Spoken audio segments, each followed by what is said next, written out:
The cabin filter is located on the passenger side of the vehicle, behind the glove box. Open the glove box. Remove the dampener cord from the glove box. Push in on the sides of the glove box to release the stops and lower the glove box.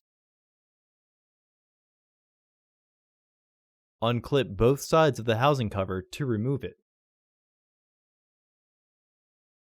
Remove the old filter from the housing and clean out any debris inside.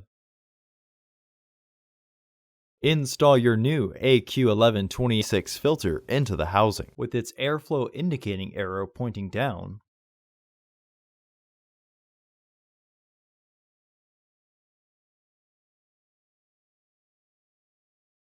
Reinstall the housing cover.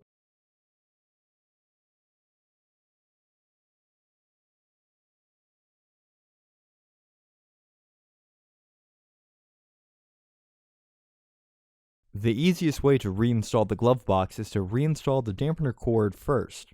From there, you can then get the stoppers behind the frame and the hinges clicked into their catch.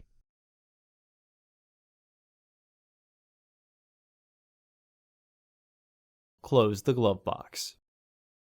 Visit our website to order your filter to ensure that it fits.